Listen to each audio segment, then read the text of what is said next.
거룩 제 이스라엘 19장 때를 분별함.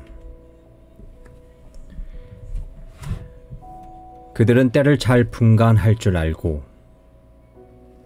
역대상 12장 32절. 이 말씀은 다윗이 이스라엘 통치를 시작할 당시 이사갈 지파에 대해서 기록한 것입니다. 사울이 죽자 일부 이스라엘 지파는 이제 누구를 왕으로 섬겨야 할지 몰라 머뭇거리며 눈치만 보고 있었습니다. 사울은 죽었지만 계속해서 그의 가족의 편에 서야 할지 아니면 다윗을 왕으로 받아들여야 할지 고민이었습니다.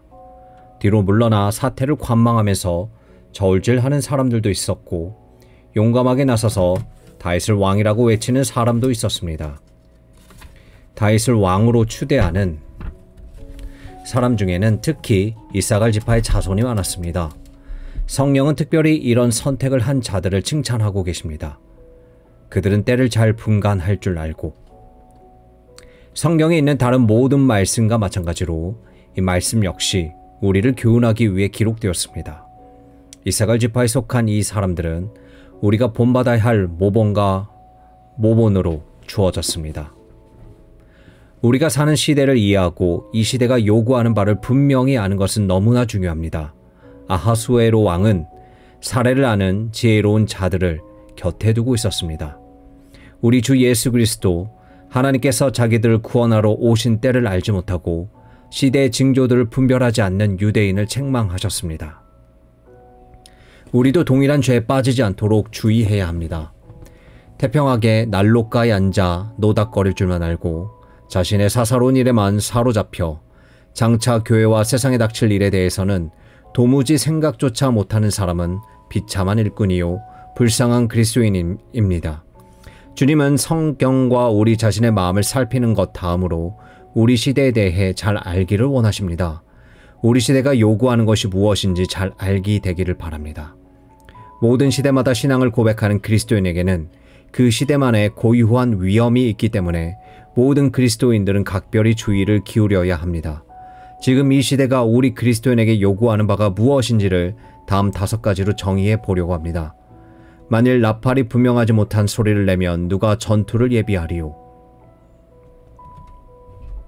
이 시대가 가장 우선적으로 우리에게 요구하는 바는 온전한 기독교 진리와 성경의 신적 권위를 조금도 굽힘 없이 담대하게 주장하고 지켜가는 것입니다. 우리는 불신과 회의주의와 배교로 가득한 시대를 살고 있습니다.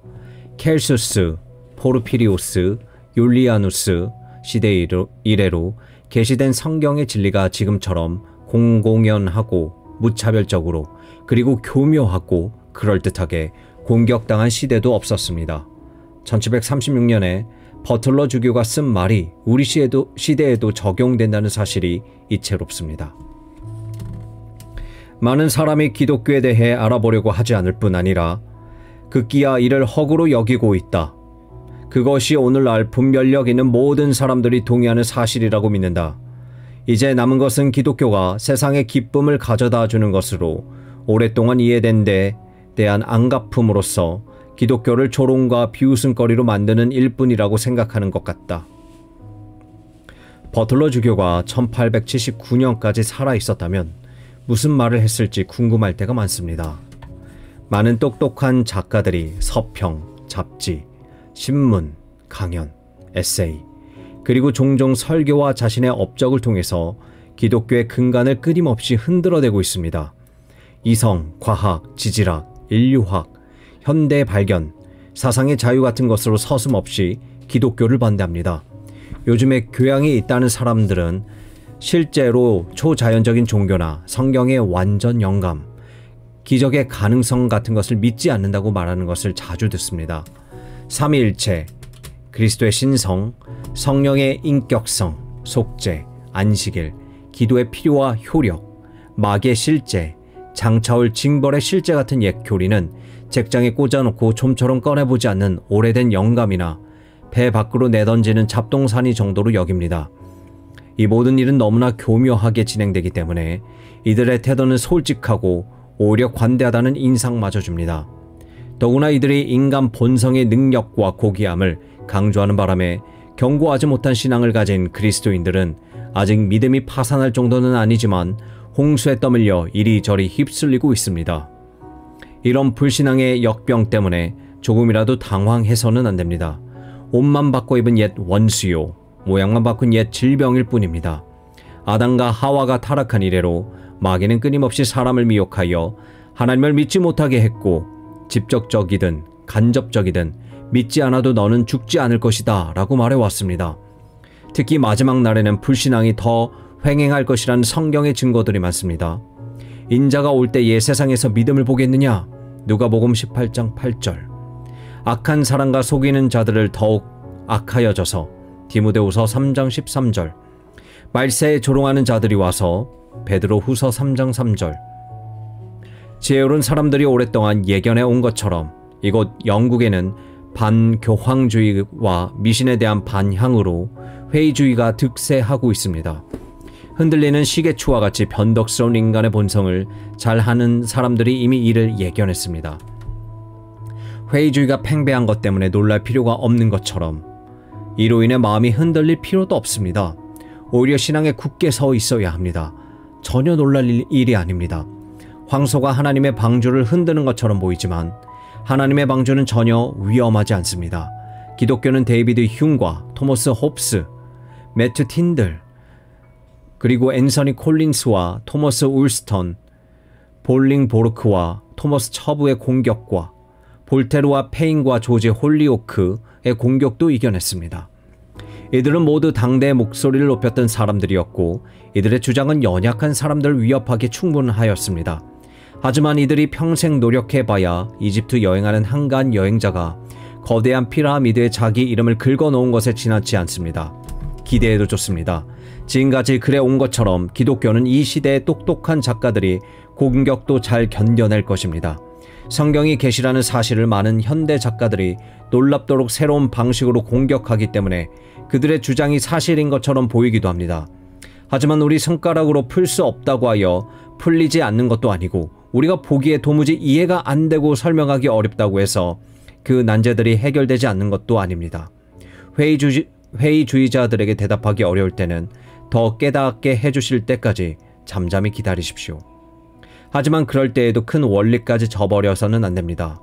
마이클 페리데이는 많은 과학적인 문제에서와 마찬가지로 종교에 있어서도 가장 고상한 철학은 종종 정당하게 판단을 유보한다고 말했습니다.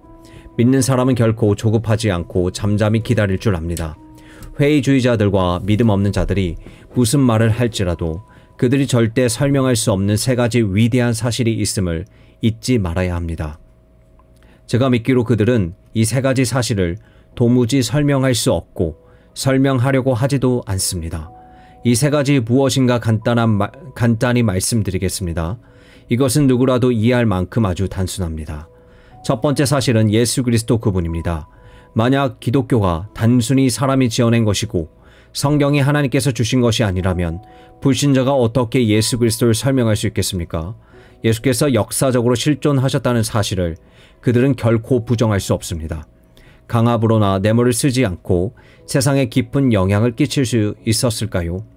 그분은 누구입니까? 어떤 분입니까? 어디로부터 오셨습니까? 역사가 시작된 이래로 그리고 앞으로도 그분과 같은 사람은 있을 수 없습니다. 믿음이 없는 사람은 그분의 존재를 설명할 수 없습니다. 계시 종교의 위대한 근본 원리로만 이것을 설명할 수 있습니다. 예수 그리스도는 하나님이고 그의 복음은 모두 진리라는 사실로만 설명할 수 있습니다. 두 번째 사실은 성경 자체입니다. 만약 기독교가 사람이 지어낸 것이고 성경이 다른 책처럼 영감으로 이루어지지 않아서 권위가 없다면 어떻게 성경이 지금과 같은 책이 되었겠습니까? 저자들이 살던 시대는 각기 달라 서로 사전 조율이나 공모도 할 수 없었습니다. 더구나 그들은 그리스나 로마 사람과는 달리 문학적으로 대단할 것이 없던 나라 사람들이었습니다. 그렇다면 그들이 지구 한쪽 귀퉁이에서 기록한 이 책이 하나님과 사람에 대한 견해, 사상의 엄숙함, 교리의 웅장함, 도덕적 순결에 있어서 어떻게 이토록 고유하고 독보적인 지리를 차지하고 있는 것일까요? 이 책이 심오하고도 단순하고 지혜롭고 완전할 수밖에 없는 이유를 믿지 않는 사람은 이 사실을 어떻게 설명할 수 있을까요? 이들의 원리로는 도무지 그 이유를 설명할 수 없습니다. 이 책이 하나님께서 기록하신 초자연적인 책이라고 믿는 사람만이 설명할 수 있습니다. 세 번째 사실은 기독교가 이 세상에 미친 영향입니다. 기독교가 하나님의 초자연적인 계시가 아니고 단지 사람이 지어낸 것이라면 기독교가 일궈낸 인류의 상태에 대한 완전한 변화는 무엇이란 말입니까? 박식한 사람이라면 기독교가 뿌리 내리기 전의 세상과 뿌리 내린 후의 세상의 도덕적 차이는 밤과 낮이 다른 것 같이 다르고 마귀의 나라와 하나님의 나라가 다른 것처럼 다르다는 것을 잘 알 것입니다. 세계 지도를 펴놓고 보면서도 그리스도인이 많은 나라와 그렇지 않은 나라가 빛과 어둠만큼이나 다르다는 사실을 부정하는 사람에게 그들의 원리대로 하면 이 사실을 어떻게 설명할 수 있을지 묻고 싶습니다. 그들은 설명할 수 없습니다. 기독교가 세상에서 유일한 하나님의 계시 종교라고 믿는 우리만이 설명할 수 있습니다. 불신앙이 만연해가는 모습을 보고 위축할 때까지 이 세 가지 사실을 기억하고 두려움을 몰아내십시오. 이것은 성벽 삼고 뒤로 물러나지 않는다면 요즘에 계속되는 회의주의자들의 맹렬한 공격도 안전하게 물리칠 수 있습니다. 회의주의자들은 세상의 연대, 사람의 기원, 지리적인 문제, 영감의 문제, 세상에 대한 다양한 문서 등 여러분이 풀기 힘든 까다로운 문제를 가지고 여러분을 곤혹스럽게 할 수도 있습니다. 잘못된 것을 분명히 알지만 당장의 그들의 면전에서 오류를 증명할 수 없는 많은 엉터리 같은 사병과 이론들을 가지고 여러분을 괴롭게 할 수 있습니다. 그럼에도 불구하고 잠잠하고 두려워하지 마십시오. 위에 세 가지를 기억하고 회의주의자들에게 이 사실을 도전하십시오. 물론 기독교가 가지는 어려움도 결코 작지는 않습니다. 하지만 불신자의 어려움에 비하면 없는 것이나 마찬가지입니다. 2. 이 시대는 우리에게 기독교 교리에 대한 분명하고 확고한 견해를 요구합니다. 19세기 교회가 불신자와 회의주의자로 인해 외부적으로 큰 손상을 입은 것만큼이나 내부적으로도 교리 문제에 대한 안이하고 불분명한 대처로 큰 타격을 입었습니다. 오늘날 기독교 신앙을 고백하는 수많은 사람들도 전혀 교리적인 차이를 분간하지 못하는 것 같습니다.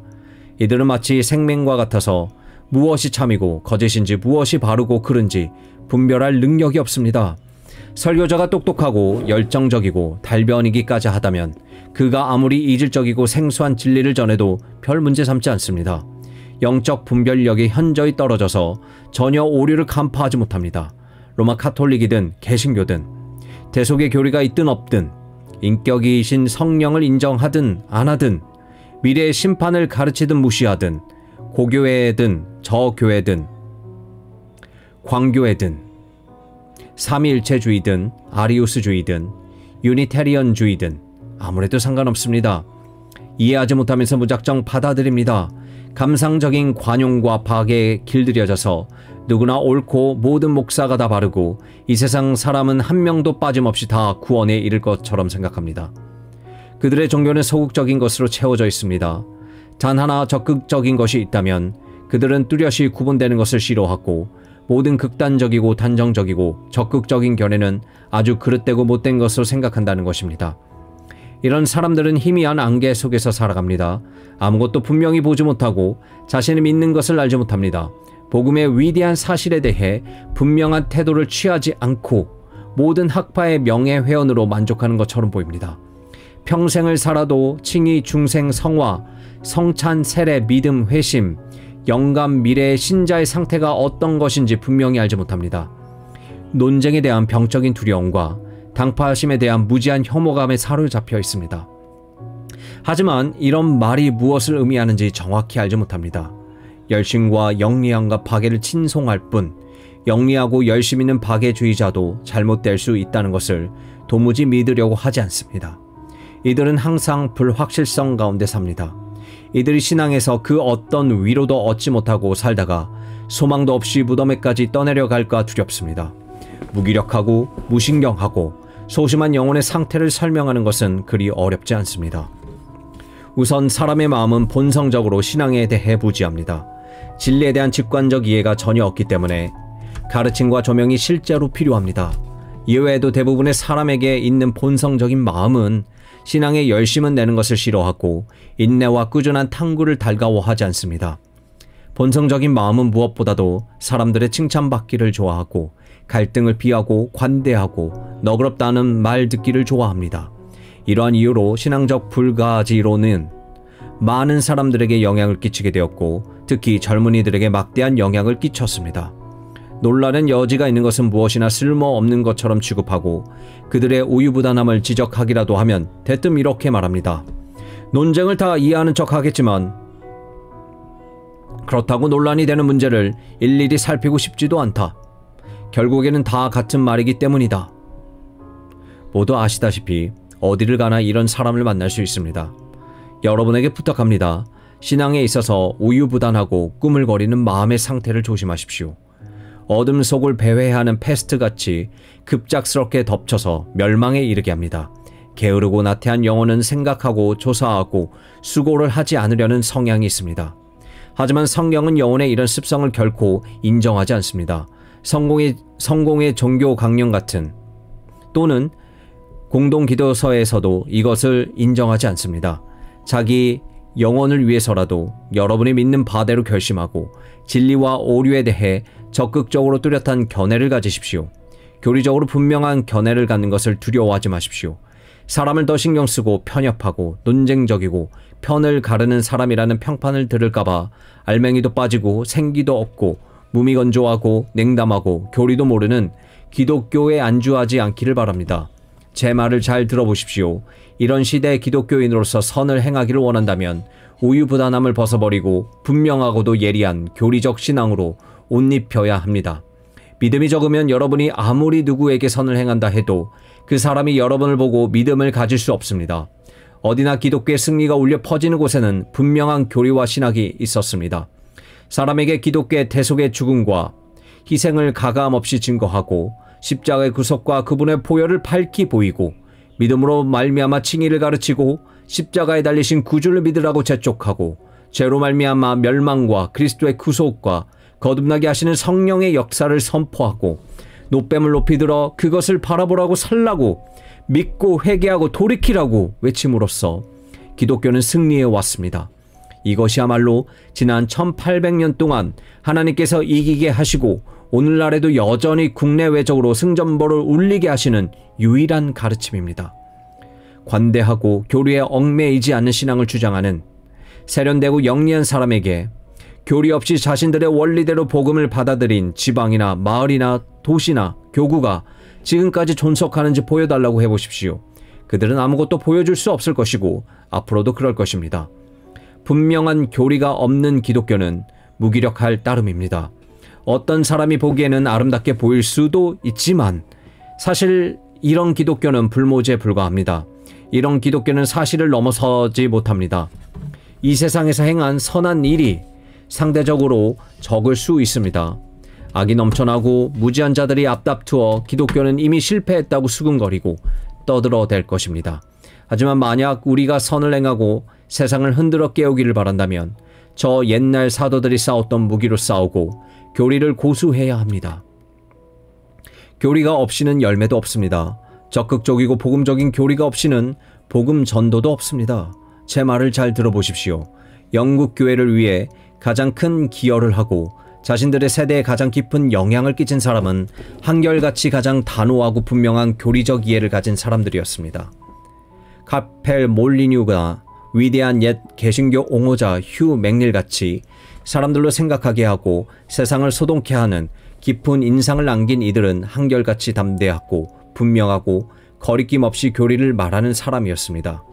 사도시대의 이교도 사원을 텅 비게 하고 그리스도와 로마를 뒤흔들었던 것은 교리였습니다. 종교개혁 시대에 기독교 세계를 깊은 잠에서 흔들어 깨우고 교황을 따르던 사람의 3분의 1을 돌아오게 한 것도 교리였습니다. 100년 전 위필드, 웨슬리, 벤 로메인이 사역했던 시대에 영국 교회를 부흥시키고 꺼져가던 기독교를 다시 활활 타오르게 했던 것도 교리였습니다. 이때 국내외에서 드러났던 모든 성공적인 선교의 동력도 교리였습니다. 여리고 성에 울려 퍼진 나팔 소리처럼 죄와 마귀의 대적을 물리친 것도 교리, 분명한 소리를 내고 울리는 교리였습니다. 오늘날 사람들이 무엇이라고 말하기를 좋아하든지 우리가 분명하고 확고한 교리적 이해를 가지고 있을 때 우리 자신과 다른 사람들 그리고 조국 교회를 유익하게 할 수 있으며 온 세계에 그리스도의 뜻이 이루어지는 데 기여하게 됩니다. 이 시대는 우리에게 비성경적이고 영혼을 파멸로 이끄는 로마 카톨릭의 특징을 분명하고도 생생하게 자각할 것을 요구하고 있습니다.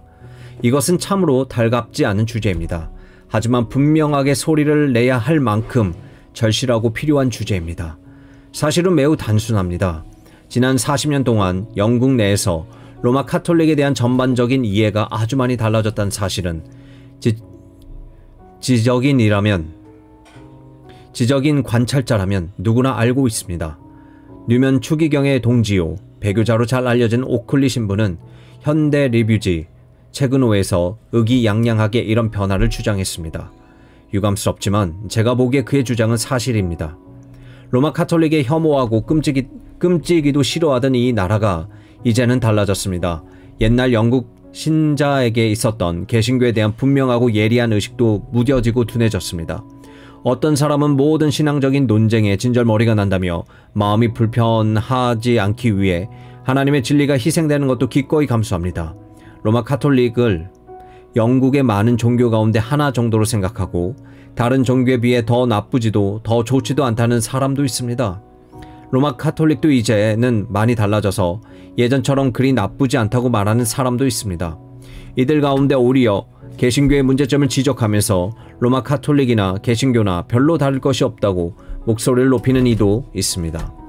각각 자신들의 신조에 충실할 뿐인데 자신들과 다르다고 해서 상대방을 잘못되었다고 판단할 권리가 우리에게는 없다면서 이런 태도가 오히려 더 훌륭하고 관대한 것이라고 여기는 사람도 있습니다. 하지만 우리가 기억해야 할 두 가지 역사적 사실이 있습니다. 로마 카톨릭 치하에 있던 400년 동안 영국은 무지와 부도덕과 미신천지였다는 것과 종교개혁은 하나님께서 이 땅에 주신 가장 큰 복이라는 것입니다. 불과 50년 전만 해도 이 사실을 부정하는 사람은 카톨릭을 따르는 사람들 뿐이었습니다. 하지만 요즘은 많은 사람들이 이 사실을 아예 외면하고 생각하지 않으려 합니다. 이런 추세로 간다면 머지않아 왕위 계승법을 폐지하자는 소리가 나올 것입니다. 교황이 영국의 왕을 임명해야 한다고 해도 그리 놀랄 일이 아닐 것입니다. 사람들의 정서가 달라진 이유를 찾는 것은 그리 어렵지 않습니다. 첫째, 로마 카톨릭 교회에 지칠 줄 모르는 열심도 이런 변화에 한몫했습니다.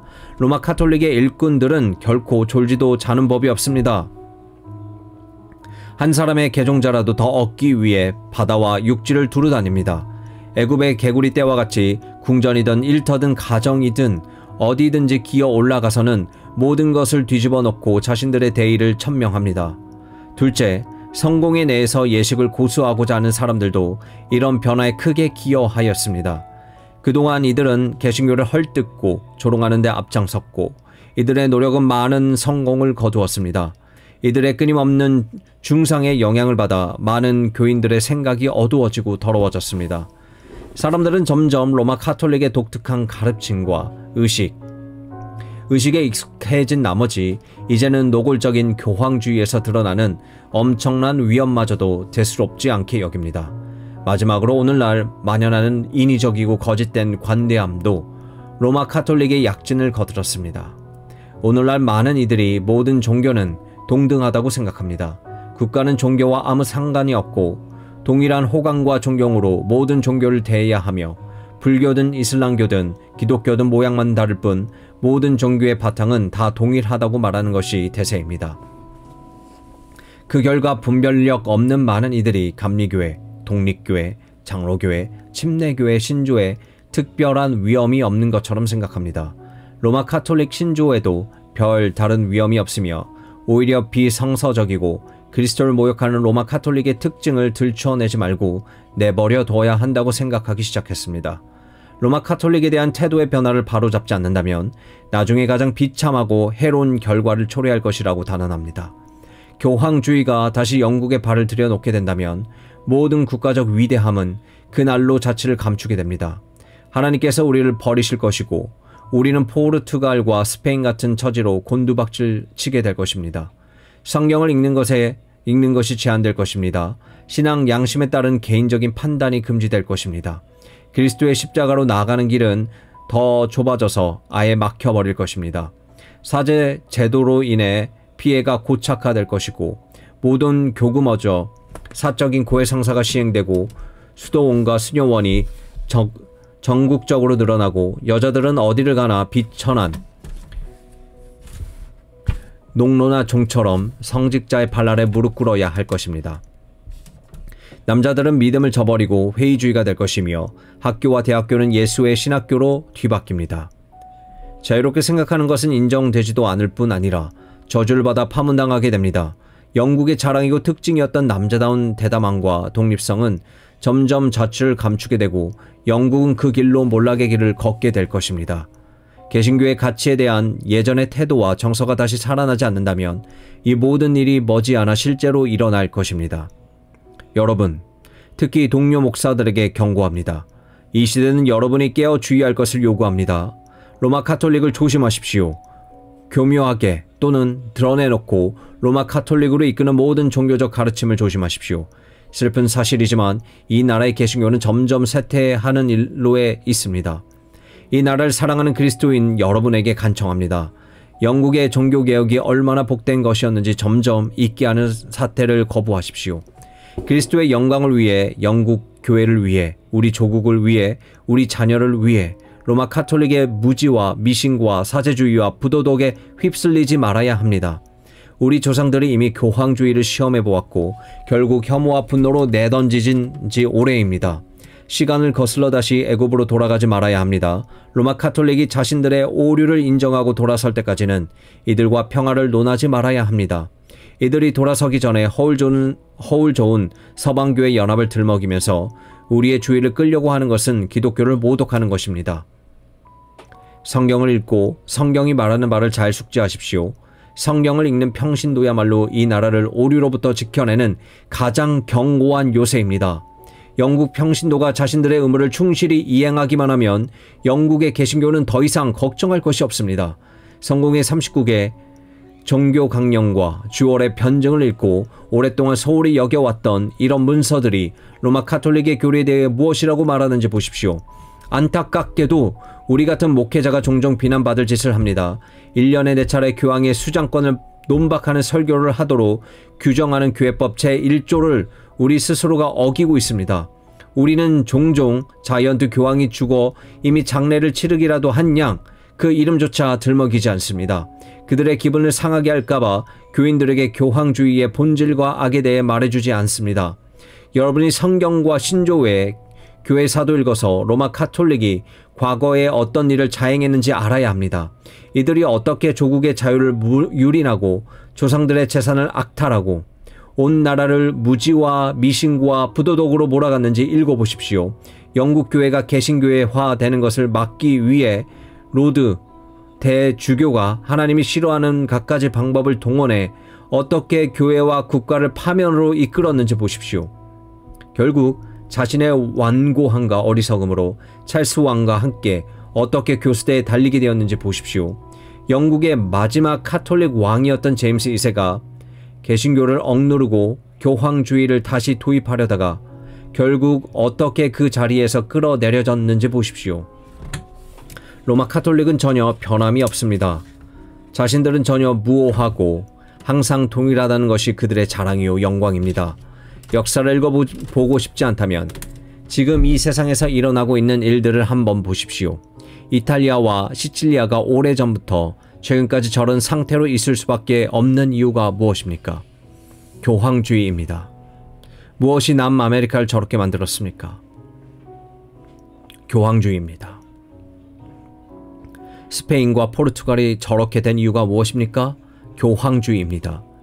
어떻게 아일랜드가 먼스터, 랜스터, 코너트를 저렇게 만들었습니까?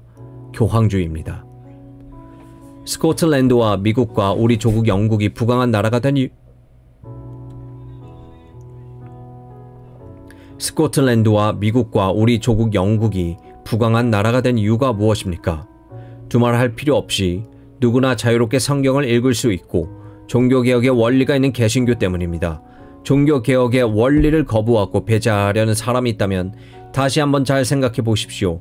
로마 카톨릭으로 회귀하고 교황주의를 따르려는 만연한 풍조에 동조하기 전에 다시 한번 잘 생각해 보십시오. 성경도 없이 무죄에 빠져있던 영국 사람들은 종교개혁을 통해서 교구마다 성경을 갖게 되었고 지식을 소유하게 되었습니다. 종교개혁을 통해 흑암 가운데 있던 백성이 빛을 보게 되었고 사제 횡포 아래에 있던 그들이 그리스도께서 주신 자유를 누리게 되었습니다. 그리스도의 보혈로 말미암은 속죄와 믿음과 은혜와 참된 거룩에 대한 외인이 있었던 그들이 이 모든 것을 누리는 열쇠로 손에 쥐게 되었습니다. 소경이었던 그들이 볼 수 있게 되었고 종노릇 하던 그들이 자유를 누리게 되었습니다. 우리는 종교개혁을 주신 하나님께 항상 감사해야 합니다. 종교개혁을 통해 우리 안에 밝혀진 촛불이 결코 희미해지거나 꺼지게 해서는 안 됩니다. 이 시대는 로마 카톨릭의 악함과 더불어 개신교 종교개혁의 엄청난 가치를 새롭게 자각할 것을 우리에게 요청하고 있습니다. 이 시대는 더 높은 수준의 개인적인 거룩을 요구하고 있을 뿐 아니라 일상에서 실천적 신앙에 더 관심을 기울이고 요청하고 있습니다. 종교개혁 아래로 오늘날처럼 삶이 아닌 입으로만 신앙을 고백하고 하나님과 동행하지 않으면서 하나님에 대한 무수한 말을 늘어놓고 하나님의 말씀을 행하지 않으면서 듣기는 많이 하는 때도 없었을 것입니다. 소리나는 구리와 울리는 꽹과리가 오늘처럼 많은 때도 없었습니다. 알맹이 없는 형식주의가 오늘날처럼 만연한 적도 없었습니다. 실천적 기독교에 대한 전반적인 생각과 이해 수준을 많이 낮아졌습니다. 그리스도인에게 합당한 고귀한 행동 양식은 오히려 퇴보하고 타락했습니다. 이른바 신앙인이라는 많은 사람들이 과거에는 신앙인에게 전혀 어울리지 않는 것으로 여겼던 일을 계속하고 있는 것을 봅니다. 카드놀이를 즐기고 극장에 출입하고 춤을 추고 연애 소설에 탐닉하고 주일에 여행을 가고 하는 일을 전혀 해롭다고 여기지 않을 뿐 아니라 이를 반대하는 이유조차 이해하지 못합니다. 이런 일에 대한 양심의 가책이 사라진 지 오래입니다. 이런 일에 빠져있는 젊은 교인을 최근이라도 하려고 하면 그들은 여러분을 시대에 뒤떨어진 편협한 사람처럼 쳐다보며 도대체 뭐가 해롭다는 거죠? 하고 힐문합니다. 부주의함과 방탐함과 경솔함이 자라난 세대의 신앙 고백자들에게 나타나는 일반적인 특징입니다. 오해하지 말기를 바랍니다. 저는 지금 금욕적인 기독교를 장려하고자 하는 것이 아닙니다. 수원이나 수련원에서 하듯이 세상으로부터 완전히 결별하여 마땅히 해야 할 의무를 거부하는 모든 행위는 완전히 비성경적인 행위일 뿐 아니라 오히려 해로움만 끼치는 가짜 치료제입니다. 하나님의 말씀에도 전혀 근거가 없고 이 세상에서 도무지 이룰 수 없는 그리스도의 완전이라는 이상적인 기준을 들이대고 싶지도 않습니다. 그렇다고 사이에서 그리스도인으로서 해야 할 일을 많이 포기하고 마귀나 악한 자들의 멋대로 하도록 속절없이 다 넘겨주고 싶은 마음도 없습니다. 결코 그럴 수 없습니다. 오히려 상냥하고 기쁨에 넘치고 장부다운 신앙을 진작시켜서 신자가 어디서 무엇을 하든 그리스도를 영화롭게 하기를 항상 바랄 뿐입니다. 제가 여러분이 주목하기를 바라는 높은 수준의 거룩에 이르는 길은 정말 단순합니다. 오히려 너무나 단순해서 많은 사람들이 그 길을 비웃고 무시하고 방치하는 것 같습니다. 그래서 그 길은 언제나 잡초로 무성하게 되었습니다. 지금이야말로 사람들을 그 길로 인도해야 할 때입니다. 우리는 우리의 오랜 친구인 십계명을 더욱 주의 깊게 살펴보아야 합니다. 앤드류스 주교나 청교도에 의해 재발견되고 훌륭하게 발전된 하나님의 율법이 새겨진 이 두 돌파는 실천적 신앙을 위한 무한한 광맥입니다. 많은 성공의 목사들이 교회에서 십계명을 소홀히 다루고 지금 더 이상 십계명이 필요한 시대가 아닙니다 라고 뻔뻔스럽게 말하는 것은 이 시대가 악하다는 증거입니다. 하지만 사실 오늘날만큼 십계명이 필요한 시대도 없습니다. 산상설교 같은 우리 주 예수 그리스도의 가르침을 더 면밀히 살펴야 합니다. 우리의 양식이 되는 참으로 탁월한 말씀입니다. 이 얼마나 강렬한 말씀인지 보십시오. 내가 너희에게 이르노니 너희 의가 서기관과 바리새인보다 더 낫지 못하면 결탄고 천국에 들어가지 못하리라. 마태복음 5장 20절. 하지만 슬프게도 우리는 이 본문에 대한 설교를 거의 들을 수 없습니다. 마지막으로 우리는 사도 바울이 쓴 서신들의 후반부를 더 면밀히 연구해야 합니다. 이 본문들은 너무 가볍게 다루어지거나 무시되고 있습니다. 성경을 읽는 많은 사람들이 로마서 전반부 11장에는 익숙하지만 나머지 5장은 상대적으로 잘 알지 못합니다. 토머스 스코트는 유서 깊은 로크채플에서 에베소서를 강의할 때 이 복된 서신의 후반부로 갈수록 회중이 현저하게 줄어들었다고 밝히고 있습니다. 다시 말씀드립니다. 제 말이 너무나 단순하게 들릴지 모르지만 이 말에 귀 기울이고 잘 준행한다면 여러분은 그리스도의 오신 뜻을 이루는 데 가장 귀하게 드려질 것이 분명합니다.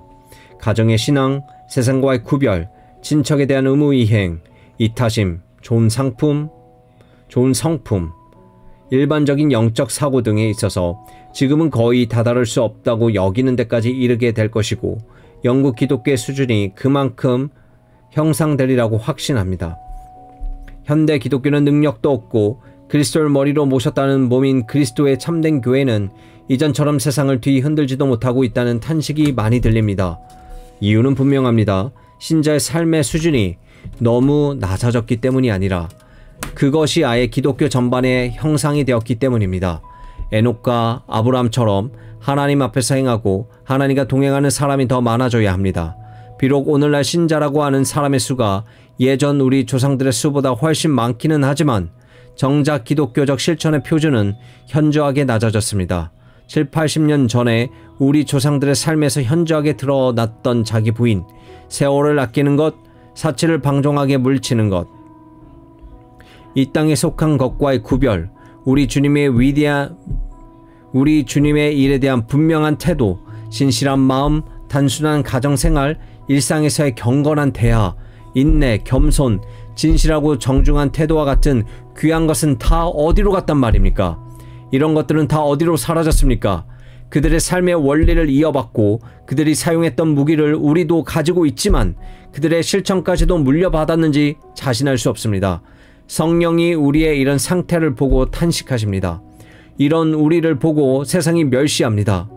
우리의 모습을 본 세상은 더 이상 우리의 증거에 귀 기울이지 않습니다. 세상을 감화시키는 것은 삶입니다. 경건한 삶, 하늘을 사는 삶, 그리스도와 같은 삶에 이 모든 것이 달려 있습니다. 하나님의 복주심으로 세상으로부터 당한 부끄러움과 수치심을 털어버리기로 결심합시다.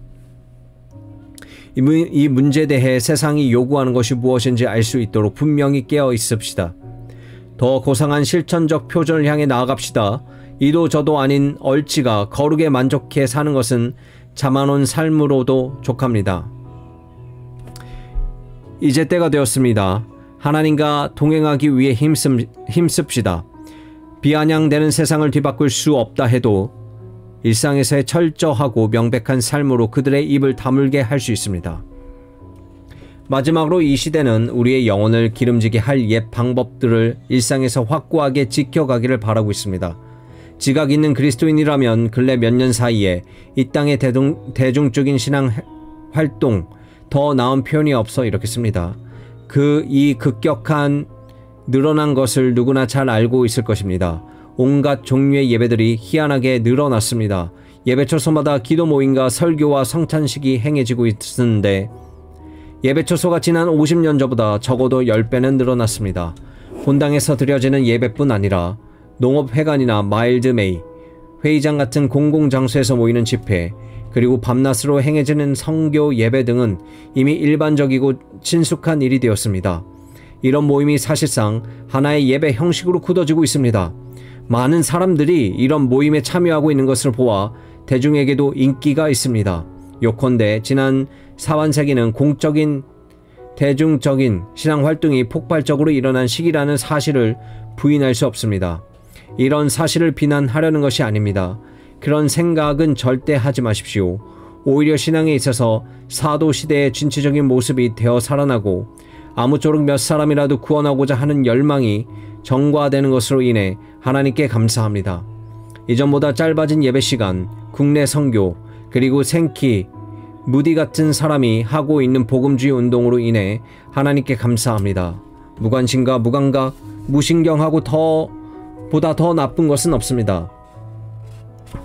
전파되는 것은 그리스도니 이로써 나는 기뻐하고 또한 기뻐하리라. 빌립보서 1장 18절. 영국의 예언자들의 의인들은 이런 일 보기를 소원했지만 보지 못했습니다. 위필드나 웨슬리가 살아생전에 영국의 대주교와 감독들이 선교 사역을 허락할 뿐 아니라 적극적으로 역할을 감당할 때가 올 것이라는 소식을 들었다면 도무지 믿기지 않았을 것입니다. 오히려 엘리사 때의 사마리아 장관처럼 이렇게 말하고 싶었을 것입니다. 여호와께서 하늘의 창을 내신들 어찌 이런 일이 있으리요. 열왕기하 7장 2절. 대중적인 신앙 활동이 증가 일로에 있는 것으로 인해 하나님께 감사합니다. 그럼에도 불구하고 우리가 잊지 말아야 할 것이 있습니다. 개인적인 신앙생활을 동반하지 않는 대중적인 신앙생활은 경고하지 못하고 큰 의미가 없을 뿐 아니라 가장 우려할 만한 결과를 낳을 수도 있다는 사실입니다. 인기 있는 설교자를 항상 쫓아다니고 밤낮으로 시간까지 계속되는 열광적인 대중 집회에 빠지지 않고 참석하고 항상 새로운 자극과 흥분과 대중의 구미에 맞는 색다른 설교를 열망합니다.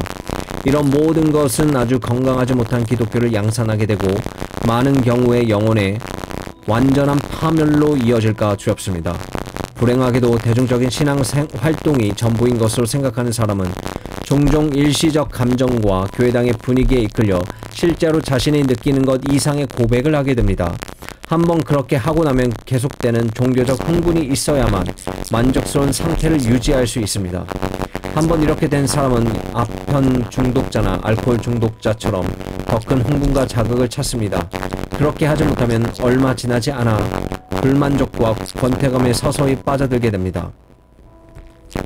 제가 두려운 것은 많은 경우 이런 사람들이 결국 생명 없는 불신앙의 상태로 미끄러져 아예 세상으로 다시 돌아가 버린다는 사실입니다. 대중적인 신앙 활동이 전부인 양 착각하고 살아가는 사람의 결국이 이렇습니다. 또 하나님의 영광이 엘리야에게 드러날 때 결코 바람이나 불이나 지진이 아니라 세미한 소리 가운데 드러났다는 사실을 사람이 기억하면 얼마나 좋겠습니까? 저는 이제 이 주제에 대하여 경고를 바라려고 합니다. 저는 결코 대중적인 신앙 활동이 사그라지기를 바라지 않습니다. 하지만 제가 정말 바라는 것은 하나님과 각 사람 사이의 은밀하고 개인적인 신앙 생활에 증대되는 것입니다. 식물이나 나무의 뿌리는 땅 위로 모습을 드러내지 않습니다. 땅을 파고 뿌리를 살펴보면 보잘것없고 지저분하고 투박하기만 합니다. 열매나 이파리나 꽃과 비교해서 전혀 아름답지도 않습니다. 그럼에도 불구하고 이 보잘것없는 뿌리야말로 여러분의 눈에 보이는 모든 생명과 건강과 생기와 풍요함의 참된 근원입니다. 뿌리가 없는 식물은 이내 죽고 맙니다. 개인적인 신앙생활은 모든 생동적인 기독교의 뿌리입니다. 개인적인 신앙생활이 없이도 우리는 집회나 강단 담대하게 뽐내고 큰 소리로 노래하고 많은 눈물을 흘리고 생명을 소유한 사람이란 인정을 받고 사람의 칭찬을 들을 수도 있습니다. 하지만 이것이 없다면 본인 예복이 없는 것이고 하나님 앞에서 죽은 자입니다. 이 시대는 우리에게 개인적인 신앙생활에 더 관심을 기울이라고 요청하고 있습니다. 개인 기도에 더 열심을 내야 합니다. 기도할 때 우리의 온 영혼을 쏟아 부어야 합니다. 살아있는 기도가 있고 죽은 기도가 있습니다. 아무 열의와 수고가 없는 기도가 있고 격렬한 울부짖음과 눈물로 드리는 기도가 있습니다. 여러분의 기도는 어떤 기도입니까? 공개적으로 신앙에서 떠남으로써 교회를 놀라고 당혹스럽게 하는 자는 사실 이미 오래전에 기도의 자리에서 떠난 자입니다. 이들은 은혜의 보좌를 무시했습니다. 개인 성경 읽기에 진력해야 합니다. 성경에 대한 무지는 모든 오류의 시작이고 꼼짝없이 마귀의 수중에 떨어지게 합니다. 지금은 50년 전보다 성경을 현저히 덜 읽고 있습니다. 하나님의 말씀에 대한 게으르고 부주의하고 피상적이고 상식적인 습관만 없었어도 이렇게 많은 영국 사람이 온갖 교훈의 풍조에 말려 요동하거나 회의주의에 빠지거나 거칠고 편협한 열광주의에 빠지거나 음악 가톨릭으로 개종하는 일이 없었을 것입니다. 너희가 성경도 알지 못한 거로 오해했도다. 마태복음 22장 29절. 장단에 펼쳐진 성경책이 가정에 있는 성경책을 대신할 수 없습니다. 개인 묵상과 그리스도와 진도가 끊이지 않아야 합니다. 가이처럼 자기 영혼과 대하기 위해서 우리 마음을 하나님 우편에 계시는 우리의 위대한 대제사장이자 중보자이신 그분께 쏟아놓기 위해서 우리는 때때로 홀로 있는 시간을 갖기로 결심해야 합니다. 아주 은밀히 고백해야 할 죄가 많습니다.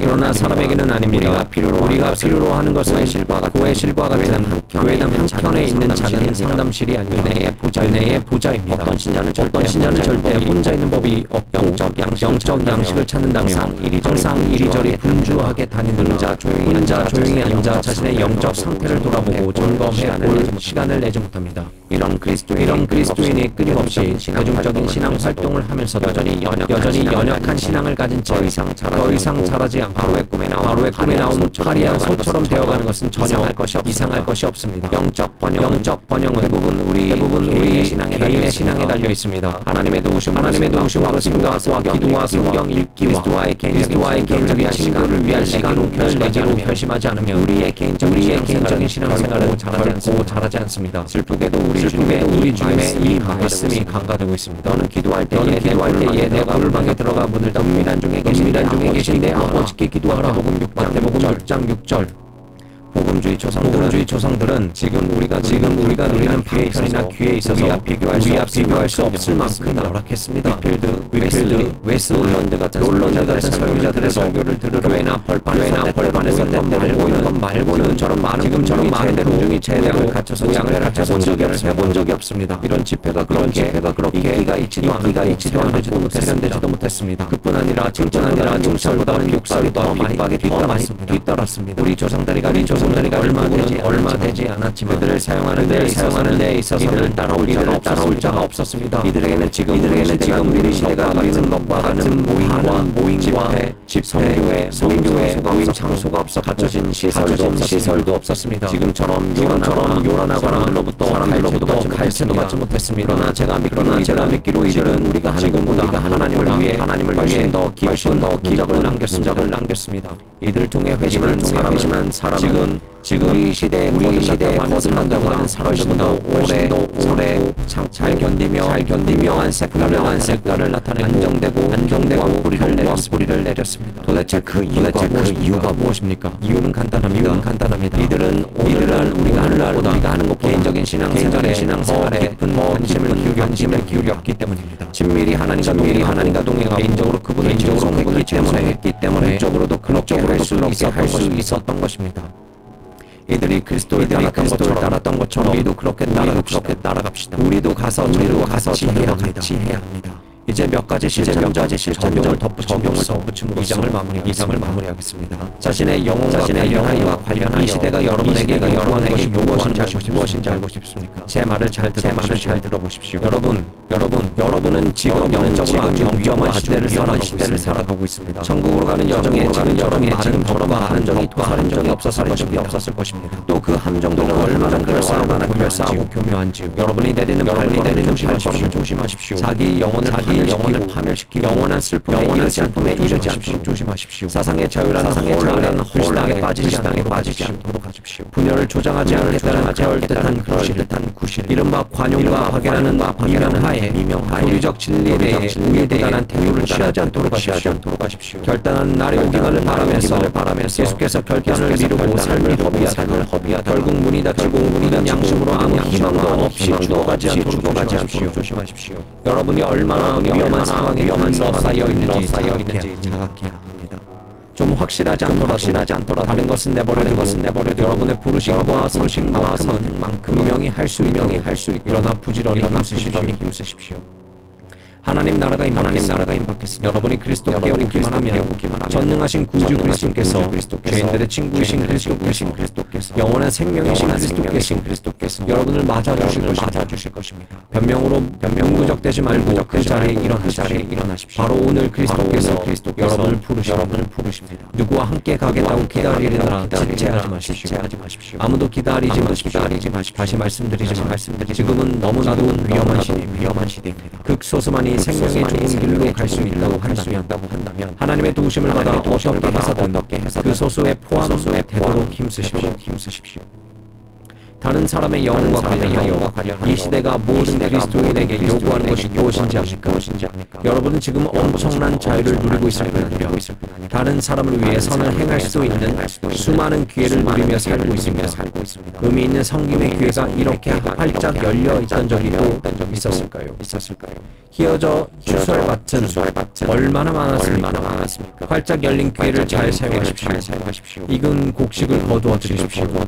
여러분이 숨을 거두기 전에 조금이라도 더 선을 행하십시오. 다른 이들 유익하게 하는 사람이 되도록 힘쓰십시오. 하나님의 도우심을 입어 여러분이 땅에 묻힐 때 여러분이 태어났던 때보다 더 나아진 세상을 보겠노라고 결심하십시오.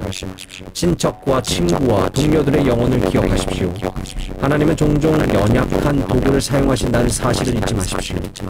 하나님은 거룩한 솜씨로 이들을 그리스도께로 이끄시려고 합니다. 시간이 얼마 없습니다. 이 세상의 모래시계에서 모래가 다 빠져나가고 있습니다. 그러므로 세월을 아끼고 나만 천국 가면 된다는 태도를 버리십시오. 선행에 좋은 결과가 있고 없고는 여러분의 원대로 되는 것이 아닙니다. 여러분이 아무리 선의로 힘쓰고 애써도 상대방이 여러분의 노력을 항상 그렇게 받아들일지는 미지수입니다. 하지만 분명한 것은 그런 여러분의 노력이 여러분 자신에게는 항상 유익한 것으로 남을 것이라는 사실입니다. 항상 선을 행하기를 힘쓰십시오. 건강의 비밀은 훈련입니다. 훈련은 몸과 영혼 모두를 건강하게 합니다. 남을 윤택하게 하는 자도 자기는 윤택하여지리라. 잠언서 11장 25절. 우리 주님은 주는 것보다 받는 것보다 복이 있다고 하셨습니다. 하지만 심오하고도 고귀한 이 말씀의 진정한 의미를 바로 이해하는 사람은 드뭅니다. 마지막으로 성공에 관련하여 이 시대가 우리에게 요구하는 것이 무엇인지 압니까? 여러분이 살고 있는 이 시대는 역사적 전통에 충실한 유서 깊은 교회에서 참으로 힘겹고도 위험한 시대입니다. 서공이 교회라는 배를 이미 흉흉한 바다 한가운데로 이끌고 말았습니다. 밖으로는 교황주의자와 불신자와 자유주의자의 위협을 받고 있고 안으로는 배교자와 거짓 친구와 겁에 들린 사역자로 인해 원기가 다 소진한 상태입니다. 그럼에도 불구하고 상공회가 성경과 종교 강령과 개신교 종교개혁의 원리를 굳게 고수하는 한 교회를 강력하게 고수할 것을 부탁드립니다. 종교 강령을 배 바깥으로 팽개치고 저 오랜 종교개혁의 깃발마저 끌어내리기 전까지는 그렇게 해야 합니다.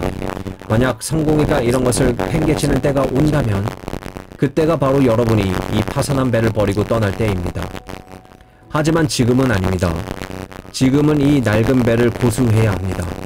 교회가 어려움에 처해 있고 교회에서 진리를 주장하기 어렵다는 이유로 겁쟁이처럼 교회를 떠나야 합니까? 교회를 떠나 어디로 갑니까? 어디에서 더 나은 기도처를 찾을 수 있겠습니까? 비록 많은 죄악이 여전히 있지만 교회 말고 또 어디에서 이처럼 많은 선을 볼 수 있겠습니까? 교회로 인해 서글플 때가 참 많았습니다. 이는 부인할 수 없는 사실입니다. 하지만 이 땅에 있는 가시적 교회는 이 점에 있어서 다 마찬가지입니다.